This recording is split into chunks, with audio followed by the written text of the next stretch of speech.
Video viral হয়েছে যেখানে ছাত্র দলের একজন কর্মী, তার নাম কাবির, সে পুলিশকে সাজিয়েছে যে আমাকে ধরতে হলে ওসিকে আসতে হবে। তো এটার ভাইরাল হওয়ার পরপরই আমাদের সাধারণ জনগণের মধ্যে এতটাই নেগেটিভ ইম্প্যাক্ট ফেলেছে যে তাকে গ্রেপ্তার করা হয়েছে।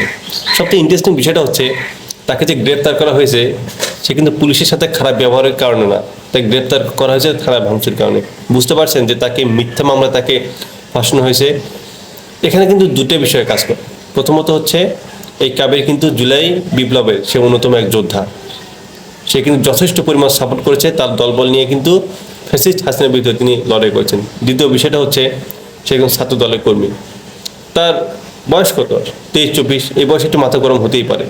তো সে নয় একটু গর্বের সহকারে বলেছে যে আমি ছাত্র দলের প্রেসিডেন্ট, তো একটু নয় বলছে, কিন্তু তাই বলে বিষয়টাকে আমরা এতটাই খারাপভাবে নিয়েছি যে যার ফলে তাই কিন্তু ছাত্র দল থেকে কিন্তু তাকে বহিষ্কার করা হয়েছে, এবং আমরা এটাকে নিয়ে অনেক খারাপভাবে এটা উপস্থাপন করতেছি। ভাই, বিগত 17 বছর দেখুন, রাজনৈতিক দল বলতে এটা কিন্তু বিএনপি ছিল, এবং বিএনপি টিকে ছিল শুধুমাত্র এই তৃণমূলের নেতাকর্মীদের কারণে, যুবদল, ছাত্রদল, স্বেচ্ছাসেবক দল, এদের কারণে কিন্তু, সিনিয়র নেতাদের কারণে কিন্তু বিএনপি টেকে নেই।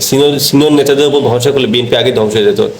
তো এই যে মাথা গরম, ডাকলেই পাওয়া যায়, তারপর একটু যাই হোক, যেরকম চেহারাই হোক, তো এই লোকগুলোর জন্যই কিন্তু আমরা এই জুলাই বিপ্লব স্বাধীন হয়েছি।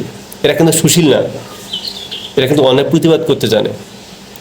এদের যে রক্তের তেজ, ওই রক্তের তেজ দিয়েই তারা বুলেটের বুকে, তারা বুলেটের সামনে নিজের বুকটা পেতে দিয়ে যান। তো এদেরকে কিন্তু আমাদের রেসপেক্ট করেছে এবং অন্তত সাপোর্ট করা উচিত। না, কেউ যদি অন্যায় করে অবশ্যই তার বিরুদ্ধে আমরা কথাবার্তা বলবো, কিন্তু সে নয় একটা অন্যায় করেছে, কিন্তু আমরা ওইটাকে এমনভাবে রিপ্রেজেন্ট করতেছি যে মনে হচ্ছে সে অনেক বিশাল বড় অন্যায় করেছে। দেখুন, একটা সময় কিন্তু ছাত্র দলের পরিচয় বা বিএনপি পরিচয় দেওয়া ছিল সব থেকে দুর্ভাগ্যের, কারণ পুলিশ অথবা ছাত্রলীগ ক্যাডাররা যদি জানতো যে সে বিএনপি অথবা ছাত্রদল করে, তাকে মারতো, গুম খুন হত্যা কিন্তু করতো, এমনকি তার পরিবারের উপর হামলা চালাতো। আজ বাংলাদেশ স্বাধীন হয়েছে, তার একটু বুক খুলে না একটু বলতেছে, তো একটু বলার সুযোগ তো দেবেন। তো এখানে আমরা যদি এত বাধা বিপত্তি দিই, ভাই যত কথা বলেন, এটা তো আমাদের মানতে হবে যে গত 17 বছর ধরে বিএনপি একটা নির্যাতিত দল, এবং তৃণমূলের নেতাকর্মীরা সবচেয়ে বেশি নির্যাতিত হয়েছে।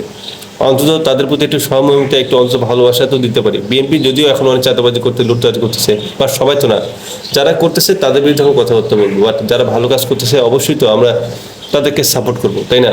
তাই আমরা এই বিষয়ে যতটা না নেগেটিভ ইম্প্যাক্ট ফেলাচ্ছি বা যত বেশি কথাবার্তা বলতেছি, আমাদের বিষয়টা আসলে ভাবা উচিত যে আমরা কি বলতেছি।